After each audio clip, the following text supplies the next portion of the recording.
Hi, everyone. Today on Tech Uncensored, we're actually examining the option for early stage founders to offshore their software development. So this applies if you are a bootstrapping founder who doesn't have a technical resource in-house, but also if you're an underrepresented founder or a new immigrant founder who may not have necessarily the network or the relationships to find a good technical co-founder. So here are some interesting stats about the industry. In 2022, the global software outsourcing revenue was about $116 billion. This was a growth of almost 6.3% from 2021. By 2030, the market is actually expected to reach almost $283 billion. This is absolutely massive. So let's define this first. Offshore development. This is the process of actually developing software by utilizing services, teams that are located in different countries. So this typically gives companies and founders access to lots of skilled labor. They reduce their costs, and they also optimize the time required to actually develop the software. What we're seeing is that cloud computing has played a vital role in offshore software development, as well as offering companies the option for flexibility and much more scalability in their software. So high cost is a primary factor in software development, and the cost of completing a project on site is approximately 60% higher than actually doing the same project in an offshore facility. So deciding to offshore doesn't come without risks. You continue to expose your tech to infrastructure, expose your tech infrastructure, your databases, your confidential information to third-party providers. There are time differences when it comes to this. You don't have direct oversight on the project delivery. And there can also be communication challenges when it comes to culture and when it comes to the language. So I'm excited to welcome Tosif Riaz, who is the co-founder of ConsiderCare. This is his own startup, but he is also very familiar with the benefits and challenges when it comes to offshoring software development. So we will discuss all of this with him. So welcome, Tosif. Yeah, great to be on this call, Hesi. Thanks for giving me the opportunity to talk about offshoring. Yes. Very exciting. Yes, it is exciting, and we're going to make it exciting. Okay, Yeah, so you're a software engineer, yeah, right? You're also a serial entrepreneur, yeah. but you've offshored your development. So give me your perspective on the circumstances of which you decided to offshore. Yeah, so I think it's a bit of my background. So I've been building and launching startups mostly under corporate umbrellas since 2010. I've also done it in many parts of the world, right? So the dark art that I practice, and which is very common in Europe, but not probably much in Canada and USA, is rapid venture development. So you have an idea, you press for time, you're operating in a very competitive market, and you need access to funding fast. And as you know, you can walk around with a PowerPoint and a lot of great ideas, but unless you have a working product, people will not take you seriously. And there are other challenges with that which we'll explore further. So for me, it has been actually an essential part of my offshoring has been an essential part of my venture building toolkit. Like you rightfully said yourself, there's a lot of benefits to offshoring. It gives you speed. So instead of wasting months on trying to find a good co-founder, like I'm an engineer by profession, but I'm not a practicing engineer, so I don't consider myself like a technical co-founder. So finding a technical co-founder or a team, hiring them, figuring out if the chemistry is there, it can take months, right? While your ideas percolate and somebody else kind of comes into the market with that. So when you offshore, it gives you speed, first of all, right? So you can build something quickly. Maybe it's not the perfect solution, but your idea certainly has mass. It has kind of a physical kind of aspect that you can test on the market, right? So it's much better than wireframes, which you have a working commercial MVP. You can test it on investors, and you can also then attract more co-founders, a technical co-founder. So this is basically what has driven it mostly. When you're working for a corporate venture builder that I was, there's also again time pressure from the board. They want you to build a venture fast. They want you to keep the HR budget and the burn rate low. So I found out offshoring kind of helps with all of that. For Okay. sure. Yeah. So let's talk more about cost, because Yeah. this is the major reason Yeah. why companies do it. And you know Yeah. how much it costs to hire a developer. I Yeah. know Google developers that make over like 200, 300,000 a Yeah. year. So Yeah. um, so this is a very cost effective Yeah. option. So tell Yeah. me more about that from the perspective of salary Yeah. versus project cost when you decide to outsource. Yeah, yeah. No, cost for sure. I think if you look at Canada, the average developer salary, like for a junior developer, is around $50 to $60 an hour, right? And it's going up. I was working in downtown Toronto for IRAP, and we were funding a lot of technology companies, and they were all struggling with both hiring developers and retaining them. They're like, because we are in Canada, so one of the challenges that Canadian companies have is poaching, right? So first of all, it takes you a while. You get a good developer, you pay them $200,000, and they're headhunting companies who would reach out to them on LinkedIn and say, "Oh, we're representing a U.S. company, right? And they are going to pay you $250,000 because for American companies, it's a bargain getting a developer in Toronto versus San Francisco. So, say even if you have the money to hire a developer, there's no guarantee they're going to stay with you, right? So the offshoring model, first of all, you save costs, right? You are almost 50% off the bat if you negotiate your contract properly, both in terms of developing your product and also for maintaining it, right? The second thing is you're also offshoring the headache. You're offshoring the headache of hiring talent because that's what they will do. You're offshoring the headache of churn because a developer churn happens all over the world. You're offshoring the headache of finding cultural compatibility with somebody, right? So all of these things are not maybe that relevant in the beginning when you're building your ventures. Down the road, obviously, for many companies, offshoring is not a good solution. You want to build a good team. You want to have your technology experts close to you. You want to have a company culture and so on and so forth. But in the beginning, especially for me, like I must have built like 12, 15 ventures in my lifetime. That whole headache just disappears. It gets replaced with other headaches, and we'll talk about it. But this is the main benefit. So cost for sure, you can for a few $1,000s, $10,000, get an MVP off the ground, right? So that's like a rule of thumb I'll use. You can negotiate it to around $10,000 for a fairly robust platform, a business automation venture or an e-commerce venture or a fintech venture, and then you can have two, three, $4,000 a month the cost of maintaining it, right? And we're talking about Canadian dollars here, by the way. So, Yeah. so that's just off the bat, and it's accessible to most founders who are non-technical. They can pull together this much money Okay. and take that risk. If you hire a developer, then it's a long-term commitment and the cost is higher. Well, so let's look at this from Yeah, when we say cost perspective, because you're hiring, let's say, assuming at 60% less than what yeah, you do yeah, locally, yeah, you actually increase your pool of talent, yeah, right? yeah. And so you're able to hire for more than just one specific, individual resource. You can hire for teams. Tell us more about that. Yeah, so I think that's the other. There are two models, by the way, in offshoring. So there are offshoring companies which are more actually suitable for mid to large sized technology companies, which is like you actually, they are a staffing solution, right? So they'll say, okay, we'll build your team. You say, look, I need like a quality assurance person, I need 3 developers, and I need like an AI expert. And they'll find it, they'll put the team in there and they'll manage it for you. But now you actually build a team there. The other is the turnkey model, which is very suitable for early stage companies. So they just work towards a solution. You say, look, I'm working on this idea. I want to build a fintech platform that tokenizes real estate investments, right?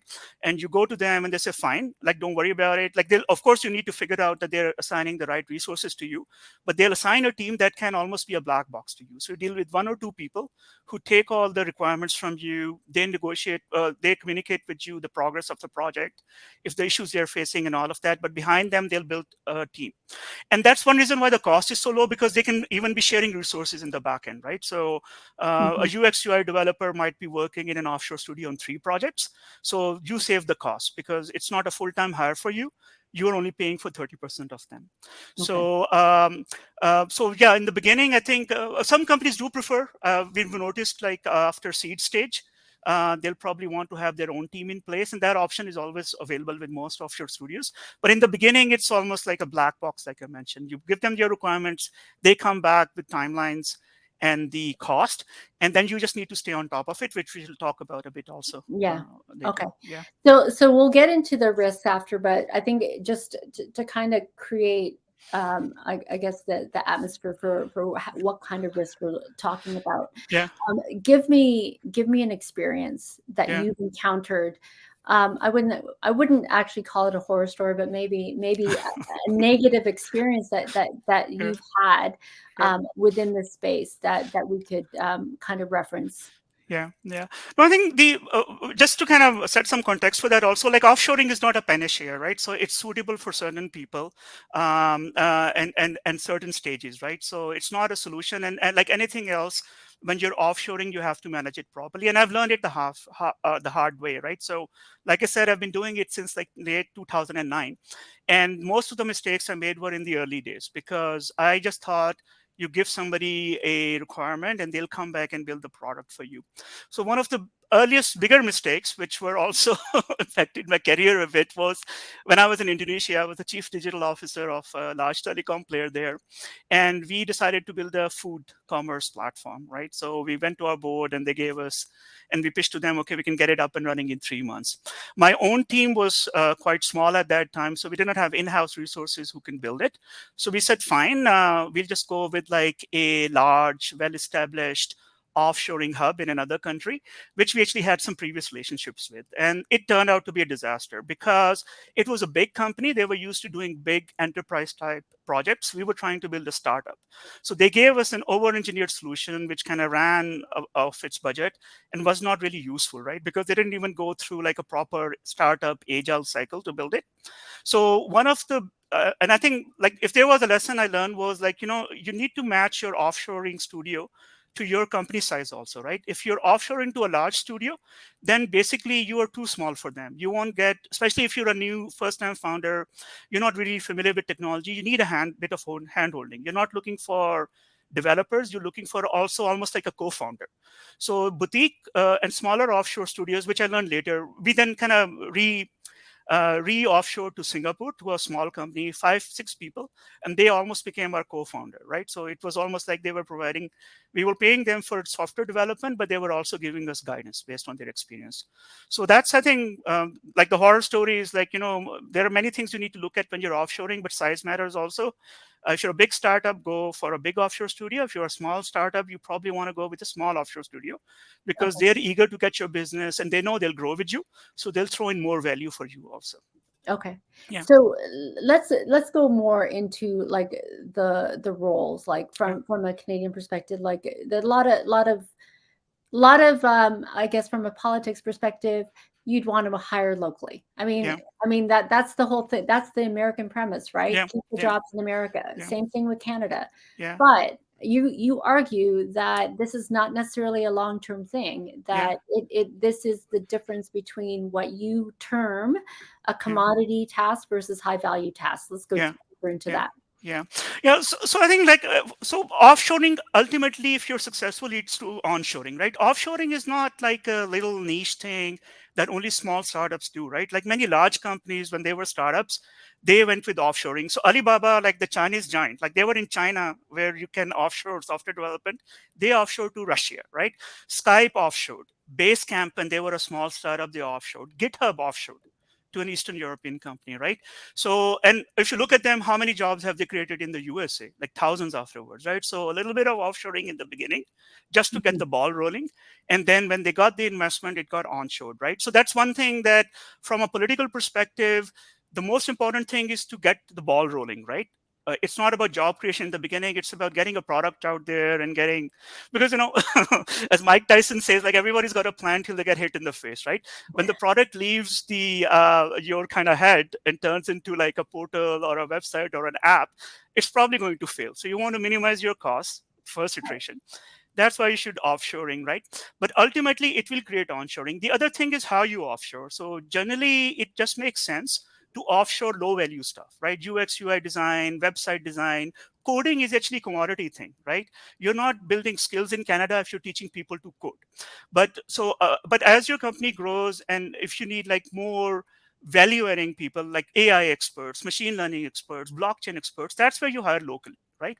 So even if you're a large company, and many companies do that in Canada, right? So they will keep the high value jobs in Canada, right? So they're high value jobs. They're not only helping the economy, they're also elevating the skill level of the population, right?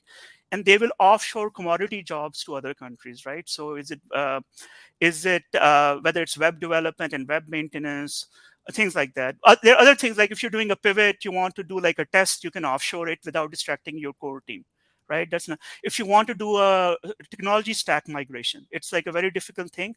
You can find offshoring companies who can do it for you. They can create a parallel stack for you.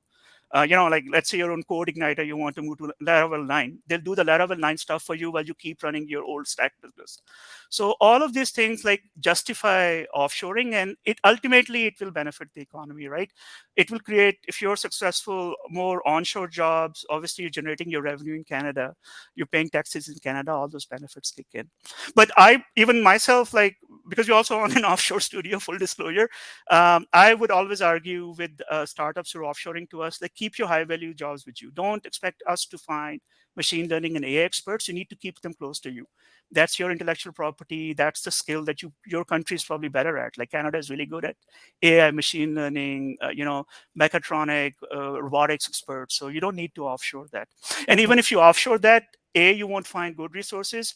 B, they will be very expensive, almost as expensive as here. So Okay. it's more about the commodity stuff, the MVP, the wireframing, the web portals, like the apps. That's what you offshore. Okay. So as you know, like data has a huge value today. Yeah, yeah, And in many cases, even when you're doing development, you're going to require that, the third party is going to see some of your IP, some of yeah, your exposure to your database. yeah, And Computer Weekly, here's a stat that I found. yeah, They posted an article about bad outsourcing decisions that yeah, made up about 63% of data breaches, yeah, right? yeah, yeah, So when you do this, yeah, there's a huge trust factor. yeah, But as you claim, there are many other things that you need to consider yeah, through due diligence, et cetera, to be able yeah. to make sure that you're offshoring to the right companies. Yeah, yeah, yeah.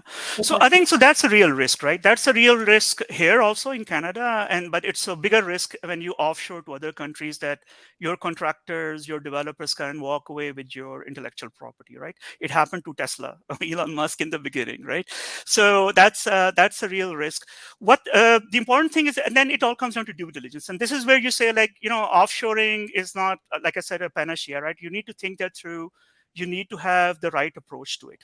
So what you shouldn't be doing, for example, going with freelancers. So the biggest risk is usually with freelancers, because they're individuals who have access to a lot of private information. They're not only having access to your intellectual property, they might have access to your company users' personal data. If you're a health company, they might at some stage get access to it. They might have access to their credit card information because they're doing Stripe or PayPal integration. Who knows, right?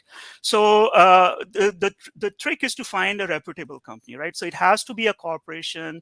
There have to be a legal entity. It cannot be a group of freelancers. There are a lot of people who kind of make these kind of virtual teams on freelancing companies. I personally think it's always a risk, right? So they'll have one person pushing a team, but they're not a corporation in their own country, right? They don't have a legal entity that can be held ultimately accountable. That's one thing. Second thing is always ask for references, right? So never be a first customer for a company. That's the thing, right? So you need to make sure that they are reputable and they give you some references in your part of the world. If you are a North American company, ask for North American references. If you're a European company, ask for European references, right? Because at least you can get that comfort that there are other companies who had worked with them and did not kind of run into this process. Third, you have to ask them about their own security policies, right? So when I offshore, for example, we put it down in writing, like the intellectual property is ours, for example, but the other thing is limited access, right? So you don't give all the developers access to critical resources such as your AWS, right? So many companies will actually, in some companies, for example, what might happen is like the CEO. He says, okay, I will only have access to the AWS and let's say a Quote Media or Stripe integration. They will not give it. So the CEO will personally take the responsibility for that, right? So these are things you have to go through your due diligence checklist. Like, first of all, do you have a security policy? Do you have firewalls? How long have your developers been with you that you're putting on this project? Right? Are they trustworthy? And then who will have access to the production kind of version of the platform. So sometimes what companies do is, and this is a bit of technical knowledge that you need to kind of learn, right? Hmm. So you have a developer server and a production server. So you always say, okay, do all the development on the development server, but only one or two team members would have access to the production server. So you need to make sure also. Look, I mean, if you don't put locks on your doors, even Canada, there'll be theft, I right? know. So I know. that's something that you need to make sure the process is in place, the policies are in place, and they are a reputable company. They are a legal entity, not a group of individuals or freelancers. And also, you get references like they've worked for large companies, so they understand Western companies, so they understand what intellectual property and those things kind of mean, right? And again, usually the mid-sized companies are best positioned for that because large companies actually get more problems. If they're Mhm. large, they might think, hey, you got a good idea. I want to launch this in India or Pakistan or Estonia myself. So because we have the funding. So I think you need to kind of stay in that space. But generally, for most companies, offshoring companies, reputation does matter. Like most of them rely on word of mouth. So you might find out that most of them, especially like the legal entities, are more professional than you'd expect them to be, right? Just based on reputation for the region they are in. Okay. Yeah, so that's what I think. Okay. So talk to me about, I guess, one of the biggest barriers, and maybe this is a misperception Yeah, about offshoring, yeah, is are the cultural differences, the language barriers, yeah, um, and I guess also time, yeah, because you are working with third party providers in a different time zone. yeah. So talk to me about this, and what is it? Are these real risks that we're seeing here, or are they just myths? No, no, so they are real risks, but they're all manageable risks also, right? So I think let's kind of tackle it one by one. So take the communication, for example. So in most of the countries that you offshore to, right, it will be Southeast Asia, South Asia, or Eastern Europe, right? That's where the big kind of offshoring hubs are. If you offshore to a reputable, and people there don't speak English, right? So I think it's a given in many of those, or as fluently as you would expect them to be.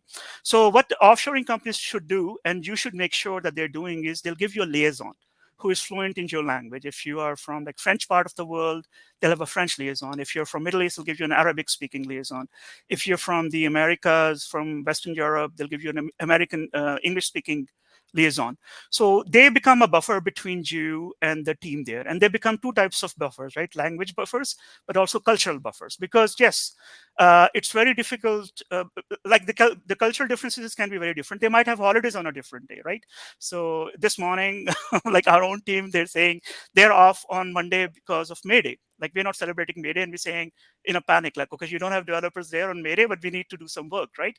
So, but they did, to be fair to them, they told us like 1 week before, right? So, but there's a buffer in there. There's a person who I can communicate with and who I would have access to holidays and things like that, right?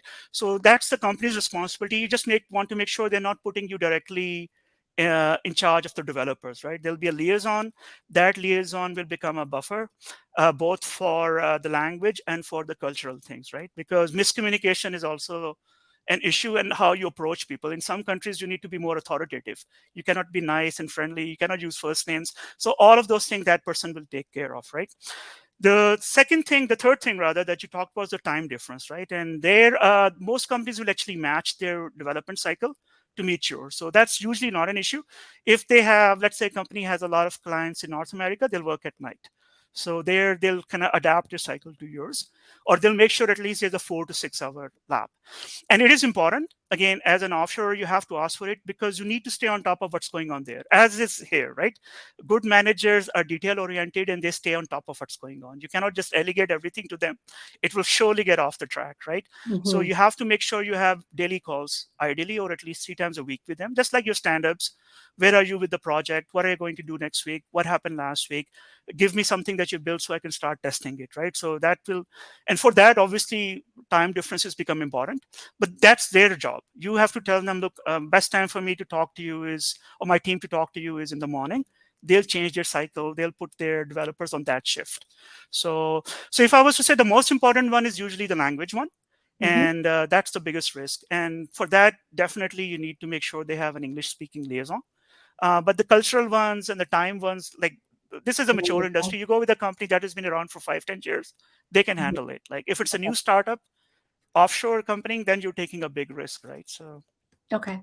Yeah, And so the next risk is really about service delivery. yeah, And there have been, I think, in a lot of cases, and this is something you can't necessarily control because I've yeah, dealt with freelancers or offshoring yeah, companies as well. yeah, And there are times when they will subcontract the work. yeah, yeah, And so from that perspective, control is almost out of your hands. yeah, Well, and that will impact uh, quality, that will impact yeah, time, yeah. that can, and all that stuff. Can you tell me a little bit more about that from your perspective?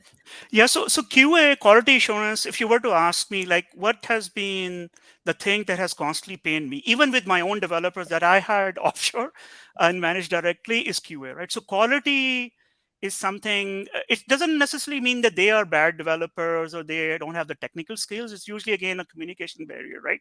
So the subcontracted risk, I think I wouldn't go with any offshoring studio, and you have to, again, ask them upfront who do not have their own employees working on it. They can hire employees for short term, and it happens a lot, like employees go in, churn, they let them go, but they have to be on their payroll. They cannot subcontract to another company, right? So that's the moment you do it, like, you've got these 2 degrees of separation with them. Yeah. It's going to become more difficult, right? And again, if you go through freelancers, if you go through like these kind of virtual teams online, you can run into this problem. But if you're going with a company, like I said, which is established company, they can share their financials with you, they can share their experiences with you, they can give you references. You won't run into this problem. But QA is important, and that's where the thing that you have to do as a non-technical co-founder who decided to offshore. You have to become the head QA yourself, right? So you need to make sure that as they're building, you're testing, and that's basically the time that's the effort you will need. That's basically, I think, the extra work you have to do in turn for offshoring. You need to stop. So there are 2 things. First of all, so which anyway, any professional company will give you all the specs upfront. So upfront, you have to agree on the goals and what the deliverables are and what are the timelines, right? So you need to make sure even before you start paying them and they start developing on it, that you're 100% aligned with them on the outcomes. Now, usually for non-technical first time founders, it might be a challenge. They might not know themselves what they want, but that's still a good strategy. At least get some sort of clarity, ask them to give you some mock-ups, talk about a few customer journeys with them so they're aligned. Then you have to make sure, if, like I said, daily, if not daily possible, at least 1 or 2 times a week, you review the work they're doing, right? Maybe not from a technical perspective. Don't do a code review if you're not a developer, but you Mhm. need to make sure that the things are being delivered as you expected them to. It has 2 benefits. One, you can catch any mistake or divergence while it's happening. And second is, sometimes you have an idea in your head, they start developing it, and you realize once they kind of start putting the screens and pop-ups or apps or kind of analysis or whatever that your app or startup wants to do, that it's not exactly what you thought it would turn out to be, and you can change it early. Mhm. So the best, the again, I said communication. I would say the biggest challenge is actually not communication; it's quality assurance. And the best way and the only way to mitigate it is if you have to stay on top of it. If it's too shy, you cannot make the time for it, and you're not interested in it, then you shouldn't be offshoring, right? You have to be a bit of a product manager and a lot of quality assurance manager when you're offshoring, right? Yeah. Yeah, and Yeah, that's I think that plays a lot more, yeah, especially when you're yeah, non-technical. yeah, So the yeah. way to make sure of it is Yeah. make sure the product works on your end, right? To Yeah, make sure yeah, it's yeah. I mean, that's, I think these are, I think, like, I'm almost kind of restating, I would say, the obvious, right? Like, so I used to do M&A. We hire McKinsey and Bain and BCG, like the top Yes. consulting companies for due diligence. If you're not staying on top of them, they'll go off track also. You might end up. So I think it's generally a good principle as a founder, right? Like, founders are not all about pitching and posting on social media. You need to be details oriented and you need to be a good people manager, right? Well said. Otherwise, you're just a fundraiser. So I think if you're offshoring or if you have developers here, and you want to be a good manager, a good founder who's delivering a good product, you need to learn these skills, like whether you're managing offshoring. And most important thing is attention to detail and staying on top of what's going on, right? Yeah, So yeah, yeah, absolutely. Jack of yeah, all trades, master of yeah. none, right? None, exactly. Yeah, yeah, Okay, so let's do a recap. yeah, So from your perspective, you've laid out a lot of things here. From a yeah, best practices perspective, yeah, let's recap some of the main things that yeah, founders should think about yeah. when they're actually offshoring. Yeah, yeah. So the first thing is you need to ask yourself, like, is offshoring the right thing for you, right? And I didn't touch upon it too much, but who is offshoring good for? Non-technical co-founders, but especially in Canada, if you're an immigrant founder, or if you're from an underrepresented segment, right? Or if you are from a small city, you will not have access to the technology resources of big city, or your network might not be good enough, and or people might just not know you. Like you just got off the plane, like who wants to be your co-founder?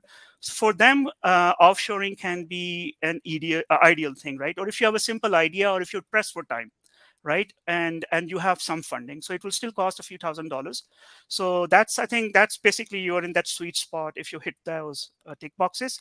Second, when you're offshoring, do due diligence, right? It might take less time than hiring a resource, but you still have to reach out to people. Best way is LinkedIn, actually, or going into your own network, or coming to Altitude Accelerator or some other accelerator, asking other founders. You'll be surprised, there are more companies that are offshoring than they'll admit it. So if you start asking people, 50-60% of the companies, early stage companies, I will bet you in GTA are offshoring. So then they can recommend you some companies. So don't kind of bid for projects on Upwork, or kind of just do cold calling, Google search, right? Ask people, and then do your due diligence. Ask the offshoring studio what their experience is, how many people they have, ask them to give some references and talk to them. And most importantly, ask them what the process is. Would they dedicate like a resource to you who will take care of all the cultural language issues? Ask them to provide, they won't charge you for it, like a proposal, a detailed proposal, what the outcome is going to look like. Ask them what the cadence is, what do they expect from you, right? Because if you don't, they have their requirements also to deliver a good thing. So all of those things need to be kept in your mind. And last thing, like I said again and again, keep on top of what they're building, because it can get off budget, it can get off track, and it might be something you didn't want, right? And so these are the things, but it's just good management practices if you follow it. It might be the best option for you. And we have many companies, like I'll use a name. First Car Group was a German company that used our offshore studio as a startup. Then they become a multinational company. They had branches in Africa and in Europe, and they then exited a few $100 million, and they used us for most of their development, right? So these offshore studios can also become your partners, right? If you manage them properly and if you've done your due diligence properly. Okay, awesome. Yeah, This has been excellent, and I can yeah. tell you, I've learned more today than I have in like 10 years of No working worries. for AI companies. And it's just scratching the surface, though.